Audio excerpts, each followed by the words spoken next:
Yeah, I think, unfortunately, we we've been getting so defeated when teams go on runs. It's not new for us, but we were just not able to respond and continue to respond. And I think we play, as the game goes on, we play to the scoreboard and we play to what's happened in previous games. And as much as I try to get our team to focus back on just stacking up good possessions on the offensive end and defensive end, it's hard for that message to get through right now. But as I told them, I'm not going to stop coaching. I don't care what the score is. I expect us to execute the game plan or the adjustments on the offensive end and on the defensive end of the floor. And the last thing I want them to do is, to get their heads down out there. And I just used a couple examples from the game that I want us to learn and grow from, and a couple examples that, have happened in practice recently. And I'm sure we'll have opportunity to learn and grow from the next 2 days of practice as well. Coach, you basically mentioned that you guys had several runs that Rhode Island had. What were you really trying to tell the team whenever you called a timeout to try to give them a little bit of advice, try to help them get through that and try to score or stop the Rhode Island run? What was your thought process through that? Yeah, I think early, our game plan was to double their posts off number 30, the point guard. I think she hit 2 threes coming into the game, and she knocked down 3 in the first half. And I was fine with those. I think my message to the team was we can't let the others get open looks, and we can't let URI score so easily, whether it's in transition or things we are prepared for. I think there was a little bit of that in the message. And again, just imploring them to continue to stick together and continue to fight, and just execute. And I think going into the locker room, it was a 12-point game, but then with Steph's layup getting discounted, it was 14. I thought there were times out there I looked and I thought we acted like it was 40, like it was 14. A couple stops, couple scores, single-digit game, right back in it. And I just don't want the excuse to be, well, we've lost a bunch in a row. We think that's going to happen. No, we have to be able to push through that physically, mentally, emotionally. And, I thought some people out there tried to do that, but it's got to be everyone. It's got to be all of us all the time. We know that. That's been my message. And we have to keep striving for that. Janae, awesome game. Awesome individual game. I called it the coming out party on the broadcast.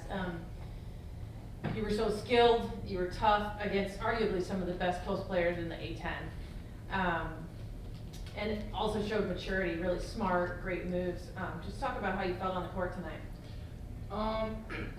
Today was last game against URI, I had some personal motivations coming into this game from last game. So my intention was to, go at them strong, not let myself get pushed around, try to put a couple more points on the board too. So that was basically what I was thinking, and try to help my team more on the offensive end, and I'm trying to slow the 20 and number 4 down as much as I could. They had at least 30 pounds on you, and you pushed them around, and it was really impressive. Keep up the good work. Thank you. Yeah, I was really impressed with Janae, and it just, again, I thought she played as physically in the first URI game. We were just talking about it, and it was great to see her, see the ball go in for her. Because I know, especially, Janae and I talk, and with so many of our young players, and really, players in general, they value, or they think the success is only when they see the ball go in the basket, and Janae does so many other things at practice every day that help us and make us better. And it's just, a coaching staff continually reminding our players that it's not always about the ball going in the basket. So I thought she played equally as good at URI, and especially physically, and just put more points on the board tonight. And I was really proud of her for that, and excited she and Lily Talley could get out there and just get great experience against, like you said, really good post players. Yeah, I think a lot of UMass fans are pretty excited to see them coming along.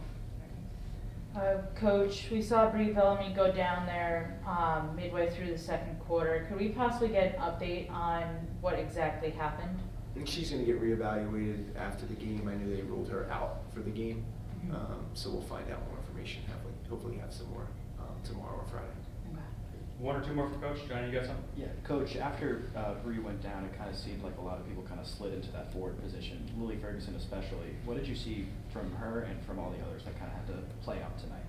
Yeah, Lily has played in that position a little more and more the last few games, so she's going to have opportunity there. And then there were some moments just with some foul trouble, just sliding Steph back into the four. And just depending on what we hear about Bree, we'll just have to evaluate that as a staff and see if we can shuffle some pieces around. I'll just say this about our team, specifically about Lily Ferguson and Steph. Like anytime I've talked to them about, changing positions or pushing out of their comfort zone a little bit, they've been so willing and receptive. And I think Steph really started that in the summer when we needed her to do that, and I think that has had a trickle-down effect. So both are really invested in just what's best for the team, and that's good to know. And I'm really happy people like Chanae get to play alongside someone like Steph who can set that example in terms of hard work, sacrifice, willingness to do anything for the team, because I think that's how she is as well. Everyone set? You got one more? Yeah, one more.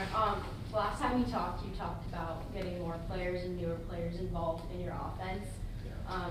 You had new players and more players tonight getting 8, 9, 10 points. How do you see your team continue to grow even at deficits? I mean, I think my messaging has been pretty consistent throughout the year, and it's going to remain that way for the next 3 weeks. Again, I know it's not a knock. We're not going to be the most talented team night in and night out right now, and I think we just need everyone. I want the ball to move, and I want 4 or 5 players scoring in double figures, or at least getting opportunity to. And I was happy to see that tonight, and I preach that at practice. So again, I think there are moments, I appreciate the question, where you do have to find little positives as we move forward, and that was one, and that's something we'll work on and talk about tomorrow as well, practice. Great. Thanks, everyone. Thank you. Thank you.